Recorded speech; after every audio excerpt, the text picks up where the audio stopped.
the size and really the current use of it, we requested 50 acres, and they didn't necessarily bulk at that. So that's what we're looking at. If you really zoom in on the top left or the top center, that's what we're looking at building and where we're looking to build. With that, we would do some improvements. The front gate there isn't manned. It's really kind of basic.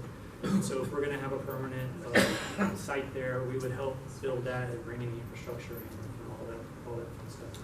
And then the right side just to zoom down. All right, so we're looking at Malabar as a two-phased approach. Our biggest priority is getting soldiers here. That'll help out your community. It gets more people here.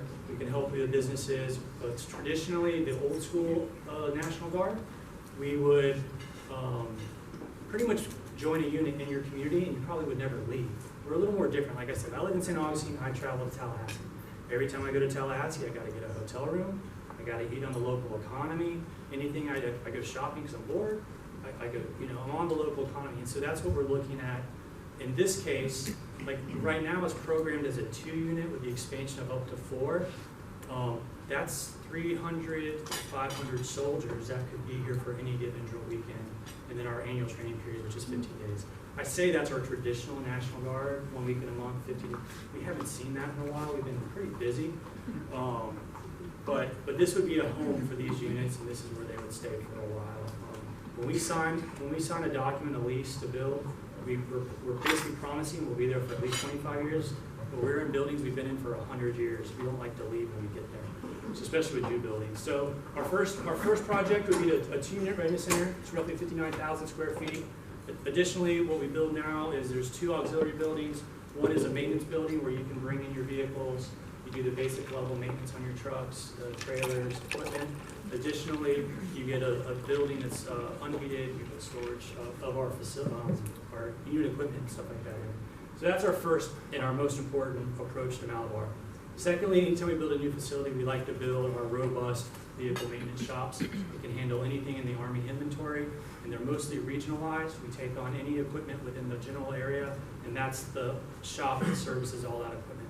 So that would be our second thing. Those run typically about $13 million. And again, the bottom units, I've told you, that's the 2 units that we plan to put in there. Those things change.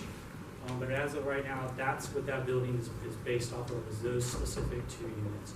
But we have units everywhere. The demographics here are really good. We think recruiting will be good. It's a very supportive community. We may shift units from places that aren't as good down here to help out with our organization. And this is what it would look like if we had our way. And so, again, that's the 50-acre site bordered by red. The green is our privately owned vehicle parking. The yellow is essentially what the readiness center would look like. It would have our military vehicle parking into the rear, and then all those auxiliary buildings I mentioned towards the back. So that is our current concept. That could change, but essentially that's what we would look as our layout for that area. Obviously, just north of that is the residential area. It's all bordered by residential. But the fence line is just north of that red line, and that's where the neighborhoods start. And I don't want to push the button and mess everything up, but the entry gate is over here to the east.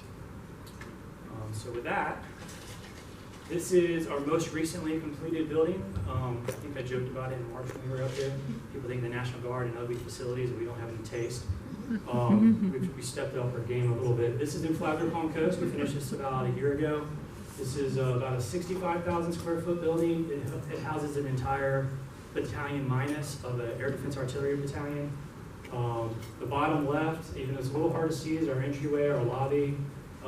The middle is a depiction of our maintenance building for the basic maintenance on your vehicles, and to the right is the unheated storage.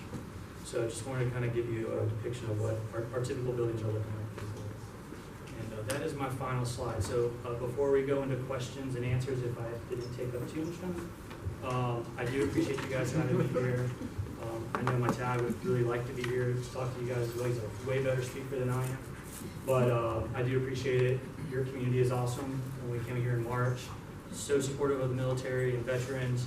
And we're excited and really hopeful that this thing goes through, and we're actually have a bigger permanent station here in this area. So again, thank you for letting me be here and talk to you.